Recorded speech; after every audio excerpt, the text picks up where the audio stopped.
Welcome back to some more Seduce Me The Otome. So when we left off, we had Nomi and Suzu at the door, and yeah, we've also got a whole bunch of incubi with us, so this is going to be quite the amusing situation, I'm sure. So, my heart quickly began to pound in my chest. Matthew was in the lobby, and he'd get to the door first. I instantly jumped out of my chair and rushed out of the dining room. As I passed through the archway between the dining room and the lobby, I saw Matthew reach his hand for the brass door handle, causing the world to go into slow motion. Matthew, don't. But before my words could reach his ears, Matthew had opened the door and revealed the surprised faces of Naomi and Suzu. Uh, um... Yes. The world around me stopped as Suzu and Naomi kept their eyes on Matthew, who merely stared back in fear and embarrassment. I could feel the air go from warm to freezing in a matter of seconds. God, it really is like a romance novel. Well, then again, I mean, given the sort of story that it is, I suppose it's to be expected. Hi? I could not believe this was happening. How was I going to explain this? This week was already bad enough. To make matters worse, I was frozen in place. Please, for God's sake, someone do something other than stand there. Who are you? Suzu, let me explain. What's going on here? Who's at the door, Matthew? Oh. Oh, indeed. Anyway, soon the other incubi appeared in the lobby with us. The situation was not getting pretty. I had to think fast. Let's see. Yeah, they're my brothers. Yeah, they'll buy that. I mean, really, they'll sound ridiculous. Let's go over their visitors, I guess. Then why did one of them open the door? Yeah, that doesn't make any sense. It was of no use. There was no time to lie to them. I felt helpless. I'll just say it's an orgy. That'll stop further questions, perhaps. Anyway, then I felt a hand on my shoulder and felt the tension in my body almost fade away. I turned my head to see James smile at me before stepping in front of me. We must apologize, ladies. We know this situation must be confusing for everyone. Let's take this to the dining room and we'll explain everything. Attaboy. I stared at James, wide-eyed. Was he going to tell them who they were? Everything seemed surreal. Before I knew it, I was led to the dining room along with Suzy and Naomi and sat across from their confused gazes. As Naomi and Suzy sat down, Eric and Matthew placed their untouched plates of food in front of them, surprising their guests. Whoa, this looks amazing! Thank you.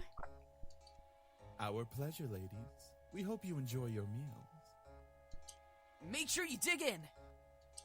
I looked at Naomi and Suzu as they began to eat, visibly enjoying every bite they placed in their mouth. Hopefully the food would ease their minds for whatever James wanted to reveal.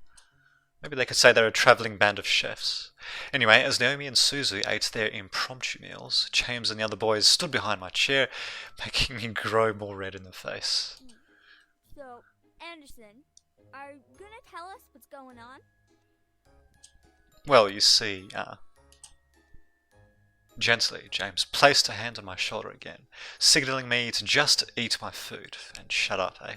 Anyway, as I began to eat, he spoke to Naomi and Suzu. We are Miss Anderson's house servants. We were hired by her late grandfather. Actually, I wasn't too far off. But since he has passed, we now assist Miss Anderson with living on her own. That makes sense. It's such a huge house. A huge house for a wonderful princess such as Miss Anderson deserves the greatest of servants to care for it. But why are you all dressed so casually and stuff? Aren't servants supposed to have uniforms or whatever?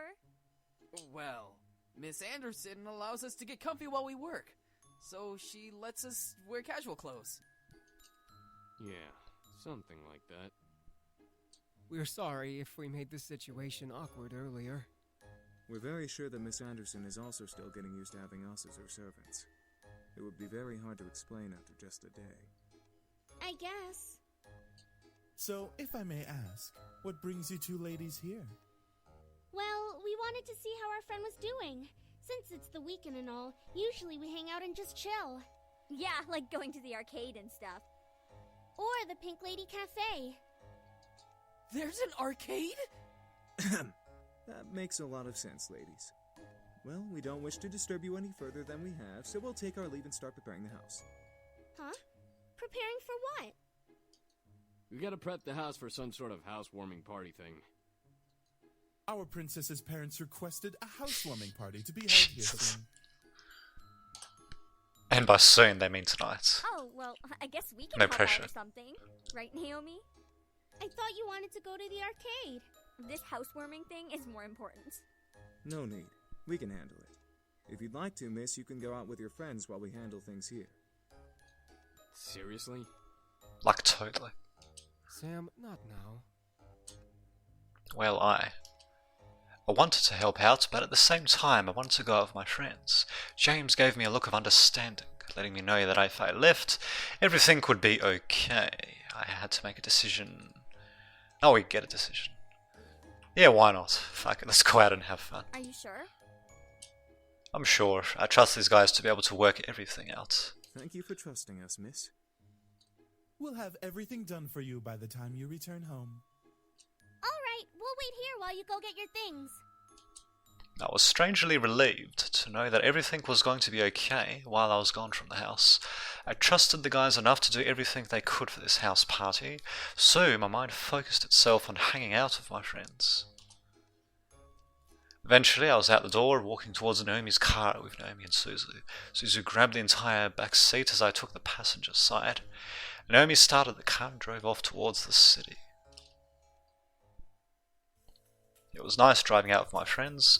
After all that had happened, it was good to just go out and forget my troubles. Well, since we got you out of the house, we might as well go to the mall and walk around a bit. We did just eat breakfast after all. Yeah, that was a good meal there. Could have had more flavor, in my opinion. Suzu, you eat chili peppers when you're bored. Everything you eat always needs more flavor. Let's see. Suzu. You need to teach me, Suzu, yes. Go with that You route. eat spicy food all the time. You gotta tame your mouth. Tame your mouth? Really, Suzu? Sounds difficult. Anyways, after the mall, what do you want to do? We could go to the Pink Lady Cafe and chill out with Kay. I'm sure she'd love the company. Can't remember who's K again, but alright, why not? We have to stop by the arcade. They have this new game out called Orion. You get to control this guy named Isaku, and you're part of the rebel forces, and you get to shoot things, and there's robots, and... Sheesh, we get it, Suzu, we get it. We'll go to the arcade. Which one first, though? You know how popular K is. She'll be swamped with customers later in the day. I'd rather go in the late afternoon. She has better options during the last hour of the cafe. So basically after the arcade? You figured me out so quickly, Patterson. What did I tell you about using my last name? Well, let's go to... Now let's keep the ball rolling. Let's go to the arcade. So we headed to the mall and walked around for a good amount of time before driving out to Moonfall Arcade. As weird as the name sounded, the arcade was one of the best arcades in the city. Overpriced, at least the ones here in Australia are, but anyway. Kids and teenagers lined to the games, watching the players at the consoles as they anxiously waited to have their turn. Oh, there it is! There it is! Suzu grabbed Naomi and me by the hands before dragging us to a section of the arcade where a bunch of kids had gathered in awe and excitement. In the middle of the crowd was a large game with 2 joystick platforms and a screen that flashed the name Orion every other second. In the background of the screen, a holographic playfield glimmered before us, revealing a neo-futuristic battlefield and an enemy robot charging right at the camera. This is the game you were excited about? It looks really cool. That's right! And I'm gonna play it so hard I'll beat the game in one shot. I'm sure. Suzu smirked and looked at me, hoping that I would join her as I usually did for partner games. I looked to Naomi, who merely rolled her eyes, crossed her arms, and gave me the okay nod. I grinned before nodding to Suzu, who cheered in joy. Woohoo! Alright, let's do this. It took us a good half hour before we were able to step up to the platforms. The point of the game was to beat the government and restore freedom to the general public. Only to the general public, a certain private interest they screw around. elsewhere, I guess. Anyway, we played as rebels in a robot, and the game quickly became a smash and bash game versus multiple enemy robots, as it would tend to be, eh? No need for ranged weaponry. Playing with Susie was always an adventure. We both knew what our strengths and weaknesses were, so it was easy to collaborate with each other. It wasn't long before we got into the swing of the game and were beating enemies like crazy. By the time we got to the boss, we were unstoppable. It was so refreshing to beat the boss and put our 3-letter code names into the high score list. And that is how you game. We are unstoppable, Anderson. Mrs. Anderson. Anyway, Susan gave me a large smile, which made me smile back. I was happy to be able to hang out and have fun with my friends like this. I felt free from worries or responsibilities. It was something I loved. We eventually lost track of the time and wound up staying longer than we expected, making us unable to stop at the cafe, oh geez, didn't see that coming, before going home to dress for the housewarming party. So we drove back. Naomi and Susie picked up clothes and other necessities from their houses before driving back to the mansion. The hour of the house party had arrived. In my mind, I mean, really, whose parents seriously get them to throw a housewarming party the second day from when they move in? I mean, that's just ridiculous. Actually, no, it was it was the day after they moved in. I mean, really.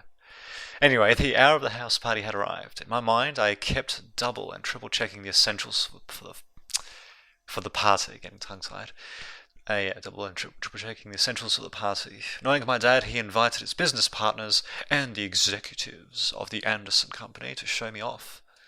I stood in front of my mirror. Perhaps he wants to marry her off, actually.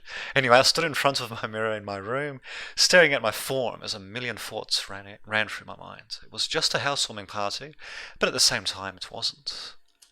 It was my chance to show my dad that I was better than his expectations. To hell with him, he's a jerk anyway. Anyway, it was a chance for me to see my parents... wait a minute. It was a chance for me to see my parents as a woman. Oh, okay, yeah. I thought it should be the other way around, for the parents to see her as a woman, but I suppose this way could work too. Anyway, it was a chance for me to see my parents as a woman. It was my test to see if I was really ready to live alone. Well, not truly alone. I had the incubi to thank, not to mention the money to maintain the place. But even so, I didn't have my dad guiding me or my mum helping me through living alone, except for the money. Our knock on my door broke my thoughts, surprisingly. Who is it?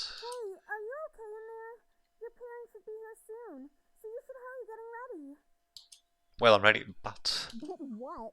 I'm sure you look fine, Anderson. Just come on out. Alright. Okay then. Not over the top, I guess. Very subdued. Anyway, as soon as I opened the door to the hall, I watched as Naomi's and Suzu's faces turned from smiles to complete awestruck stares. What? Dude, you look hot. Yeah, you look amazing. Where did you get that dress? I've had it for a while. I just never had the chance to wear it. I figured I might as well bring it out now. Well. I stepped out of my room and closed my bedroom door behind me. As I walked down the hall to the grand lobby, the incubi stood waiting for me at the bottom, all dressed to the nines as proper servants. Whoa, they really know how to dress well, don't they? Actually, where'd they get those clothes from? Yeah. I was slightly taken aback on how great the boys looked in uniform. Each had the poise of a perfect gentleman, even Sam. Well, I wouldn't exactly say perfect, but alright. I slowly began to climb down the steps, with Suzu and Naomi behind me. The boys watched as I descended the staircase one step at a time, like knights waiting for their princess. I felt my face slightly flush, but I quickly shook my head to try and regain my thoughts. As I reached the last step, James offered his hand out to me and walked me down that final step, smiling. As beautiful as a princess, miss. Thank you. So, didn't see that coming, eh? for tonight? Let's see. Does this really make a difference? Yes, I'm ready. I had to be confident in my skills. My dad expected a lot of me already. You can say that again. If I felt it at this party, who knows what he would think of me. I had to assure myself in every word that came out of my mouth that I was ready. The other boys smiled assuringly at me, which made me feel a little better about everything. I looked at my phone and marked the time. Almost right on cue, the doorbell rang. I gulped. I could practically feel my dad's aura from behind the door. Sam and Eric quickly rushed at the door and opened the double doors wide to reveal my parents, both dressed in their best. Hey Mum, hey Dad. Oh my, I didn't know your bequeathment came with servants. Wow, they certainly bought that pretty quickly, didn't they? It was probably overlooked. Besides, who would deny good service? I was completely shocked. My parents didn't question the boys. They didn't ask for verification or anything. I looked at the boys and noticed Sam and Eric staring intensely at my parents. Were they using their powers on them? They had to be. There was no way they'd be okay with this otherwise. I guess the servants counted as belongings to the house. Belongings, God. Times those were, and in some ways still are, I guess. But anyway, my mother quickly rushed to me and gave me a large hug. I hugged her back, inhaling her perfume. It had only been a couple of days, but living away from the ones who raised me was hard. My mother soon let me go and looked at my outfit. Gorgeous. You look so lovely.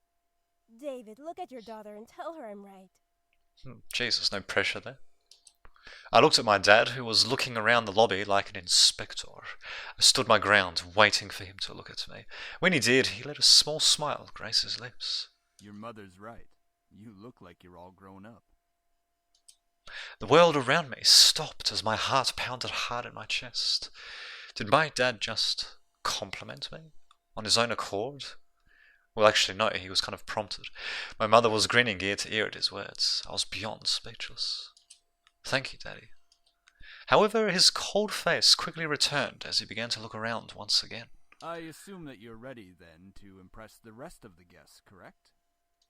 What do you mean? The entire board from Anderson of course. is coming tonight. Even the vice chairman's son will be coming. All of them will be measuring your potential. My potential? To become CEO of the company. Really? I knew it. Something was off about tonight, and now this party had become much more than I anticipated. I gulped silently, but I nodded in response. I looked at to the incubi, but they were continuing to be servants for my father's approval. I looked behind me and saw Naomi and Susie raise their thumbs at me for encouragement. I let out a small breath before feeling my body accept the situation. I felt a weight in my gut, but I had to hide it. As if time zoomed forward, all of a sudden... As if time zoomed forward, all of a sudden, main hall of the lobby was full of guests. Men and women in formal or business attire showed up to meet me and see my new home. I didn't expect many to come, but I was once again surprised that night. I shook hands with many officials and executive members, putting on the professional face my dad trained me to have. I felt overwhelmed, but I hid it well behind a small smile and a handshake. Well, isn't that just lovely? Many even asked me questions. I tried my best to reply as maturely as possible. I had to remember, say what they want to hear, not what you want to say. So, how do you feel living on your own at such a young age? Whoa, here we go. Good. I'm doing my best. Well, what the hell? What the fuck? I did not press anything. No.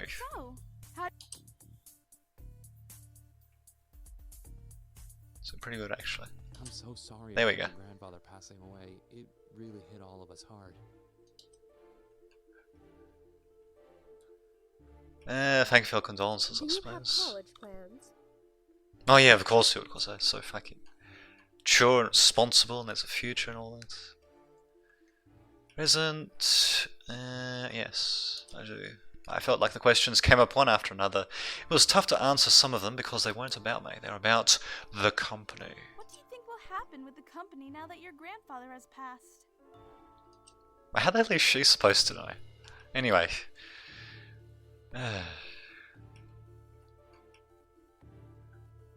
Depends on who runs it. I wonder if we should actually reply to that. Depends on who runs it, I guess. Oh, for fuck's sake, give me fucking time, Jesus. I don't see a time limit or anything. Oh, wait a minute. Yes, there is at the bottom. Oh, how did I miss that? I mean, it's very faint. Should show up in the video, hopefully. Alright, well, it depends on who runs it. Yes. Policy the company has. Oh my god, really? Yeah, that's what I mean, more concerned. Oh, look at that timer though, that is cute. I just wish it was a bit more visible. Making profits.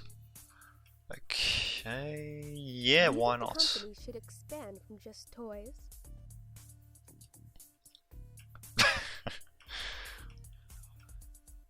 Yeah, why not? People always like to talk of expansion regardless of how feasible it is, so it's a possibility. Eventually, the questions stopped and I was back to being by myself. Wonder what that actually affected. Anyway, Naomi and Suzu were mingling in the crowds and the incubi were doing their jobs, so I was all alone in a room full of strangers.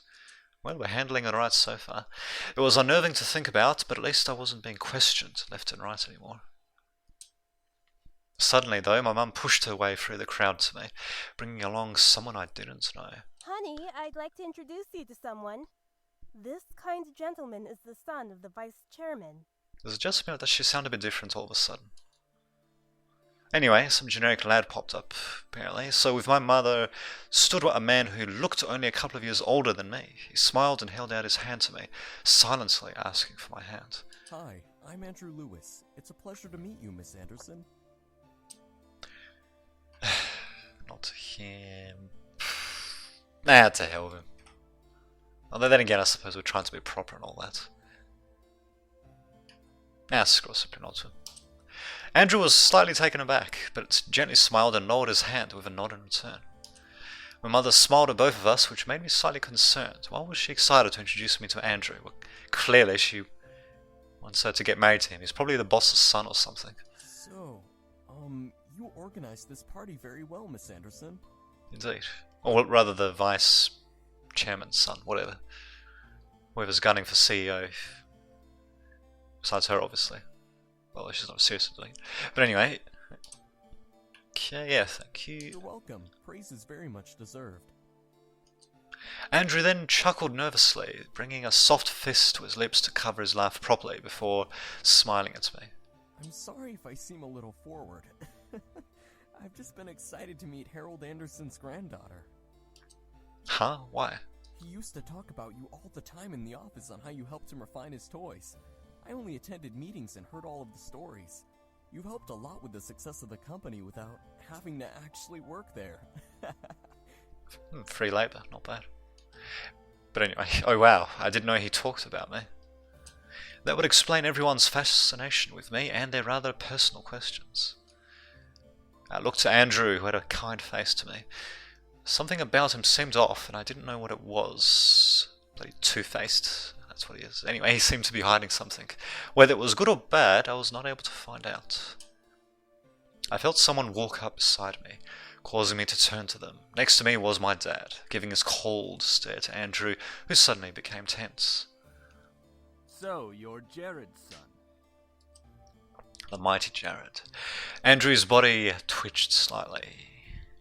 That doesn't sound too mighty. Anyway, whether it was fear or insult, Andrew locked eyes with my father. I couldn't help but feel the tension between them. It irked me how fragile the air had become. Enough to break, that's the wrong word. You're the one who wants to be the next CEO. Aha, look at that. I stared at Andrew. This guy wanted to take my grandfather's place as CEO? Isn't he a bit young? Anyway, I thought not to mention she's young too, but I thought the vice chairman wanted the position.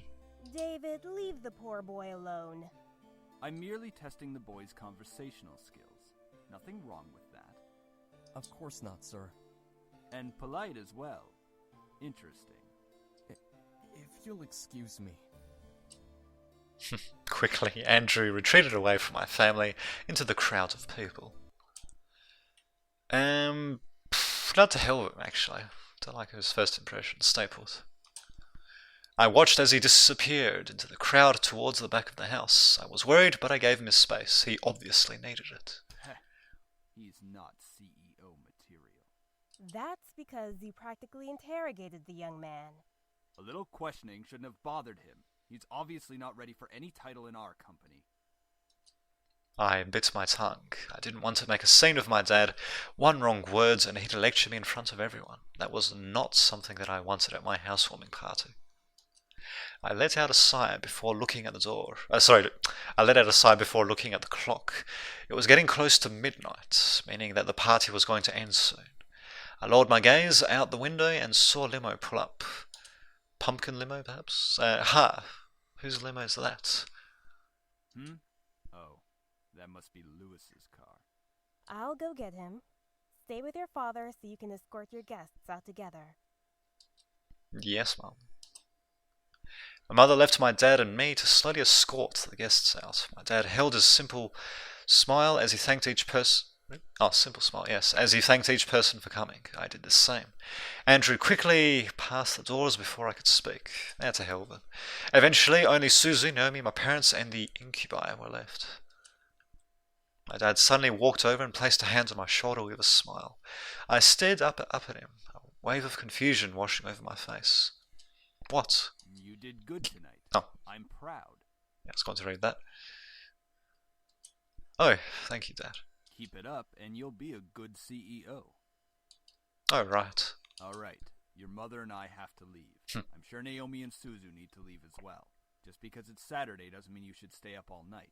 Oh, for God's sake, she's 18. Come on, man. All right. Thanks for having us. It was a great party. We'll come visit tomorrow or something. All right? Right, see ya. Good night, sweetie. Come visit us soon. Okay, come on, her voice is surely different from what it was before. Whatever. Will do. All 4 of my remaining guests left the building, all but my dad waving back to me. Oh, really. With the last of the guests gone, I sighed and sat on the staircase, exhausted. Phew, that was tiring. It's not like you had to do any work, though. Give her a break, man. She was getting interrogated left and right. She handled herself the best she could. As expected, Princess. Yes. Since you're exhausted, why not head to bed? We can clean up. Hush, Sam. Are you guys sure? Positive. It shouldn't take long. Ho ho ho! It didn't take long to find you little shits after all. I felt a hot shudder run down my spine. The voice from my dreams echoed through the air into my ears. It wasn't a dream, I bet. I looked around, panicked alongside the incubi. James placed a hand on my shoulder, trying to remain calm. Don't worry. No one will hurt you. Are you sure? Are you really sure? All of us shot our heads towards the doors, finally pinning down the direction of the voice. The doors quickly swung open, revealing a sight I would have never expected to see. Oh, okay then. Skin red as blood, eyes black and gold piercing into mine, roughened up clothes, and a pistol in his hand. I saw a monster. Really? I covered my mouth to not scream at the sight. Oh, come on, really? Really, man? It's not that freaking bad. Anyway, dried blood covered the bandana around his neck. Really? I don't see any. But okay.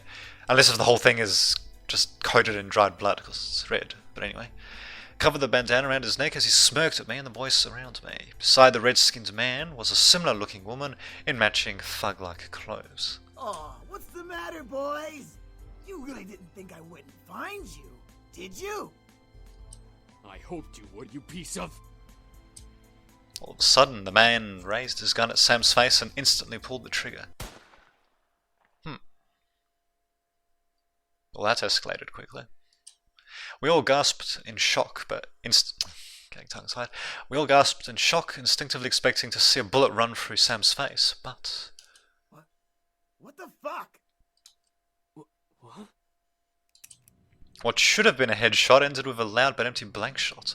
The pistol echoed its empty shots as the man grew more and more pissed, pulling the trigger over and over in aggravation. So it's jammed, maybe? Luckily for my ears, it became quieter after its first shot. No, apparently going off still. Why the fuck won't you work? This place is protected. What did you say, Shrimp?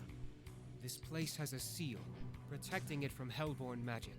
Also, guns use hellborn magic, do they? Apparently that one does. What the fuck is that supposed to mean? Ah! The man growled and threw his gun at Sam, who was able to dodge it in time. The pistol bounced off the ground a couple of times before sliding further away, hitting the wall in a final stop. As it stopped moving, the gun faded into black flame that disappeared into the air. I mean, honestly, presumably this takes place in the US. Should be relatively easy to just get a normal gun, but there you go. The previous owner had this place protected by magic, Malix. Malix, that was his name. His existence resonated in my memory from the dream I had. However, I looked at Matthew in the same confusion as Malix did. This place is protected by magic? It would seem that your grandfather had some sort of protective barrier around this house. From the looks of it, it only disables hellborn magic. Malix's face grew to that of extreme anger, his fist tightening as if he was crushing a stress ball. What's stopping me from dragging your asses out and shooting you then? Out of pure instinct, I stepped forward and placed myself between Malix and the boys. With no power, Malix wasn't going to fight. I took that chance to stand up to him instead of being powerless like I was in the dream. Oh, come on, it wasn't a freaking dream, I bet. But anyway. Doesn't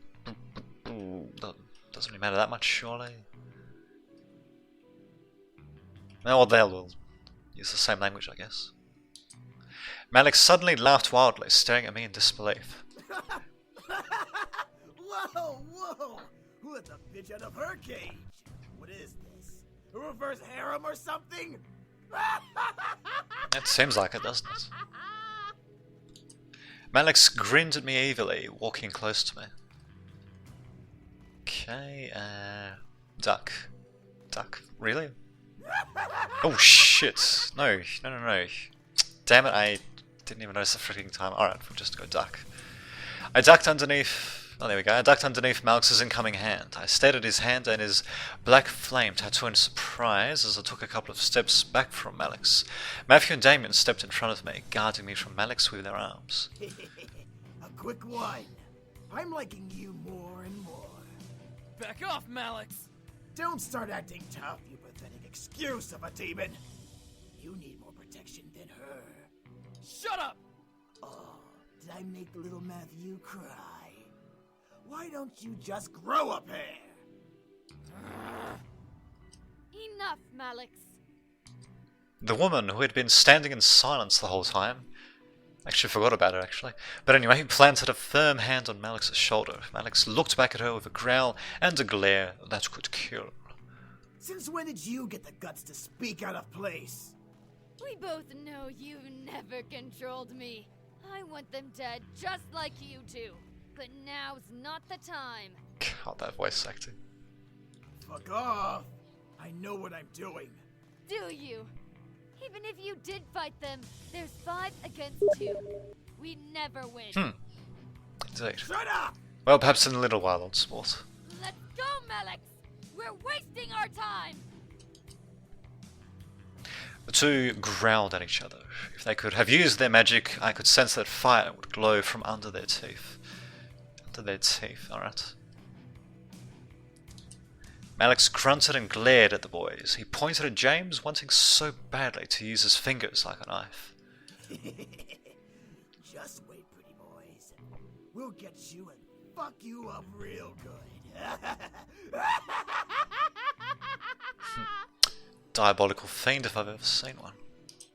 Then Malix turned to me, moving his finger to a point directly between my eyes. And don't think you're safe. Step outside. I dare you.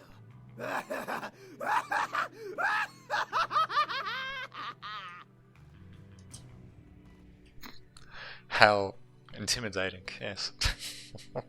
With that, Malix and the woman walked out of the mansion. The doors closed behind them, leaving the boys and I alone once again. Ridiculous. Anyway, I felt my knees give out from under me, forcing the boys to quickly turn to catch me. Whoa! Are you alright? Yeah, why was he here? He's been closely tracking us. Our blood trail from the forest must have led him here. We should have stopped him and finished it here. Should we now? Oh well. Why not then? For once, Matthew, I agree with you. I stood up and rubbed my arms, feeling the goosebumps Malix left behind on me. I couldn't stop myself from shivering in fear of his words. Malix, was he a demon? That son of a bitch is not a demon. He's a devil. A devil? There's a difference. Yes, demons come from a different plane of existence called the abyssal planes. Devils, however, come from one of the 7 circles of a place humans know as hell. Despite us not being human, we are very different creatures. That's an interesting distinction to make, actually. We actually have brains, for one. Devils always like to cause trouble and try to kill or torture others for their own enjoyment. Demons, like us, know when to use our powers and when not to. We're not stupid. Devils follow orders from higher-ups in their order, and their power only comes from their connection to hell. Demons all have free wills and don't rely on where they came from to use their powers. This was also confusing. Demons and devils and magic all existed, and I happened to land in the middle of it. It's quite a fairy tale. What do we do? You're safe. You've been protected as well.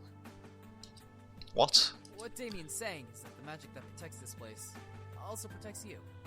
Your grandfather must have cast it when you last saw him or something of that nature. We can sense its aura around your body. I couldn't believe my ears. It was the 3rd day of surprises, and this one took the cake in being the most surprising. I felt my head spin once again. I can't say I was expecting that myself. But there we go. I'm sure there'll be plenty more surprises to come, but yeah, for the time being, I think we'll leave it there. So yeah, hopefully you've enjoyed that, and I'll see you all next time for the next episode of Seduce Me The Otome.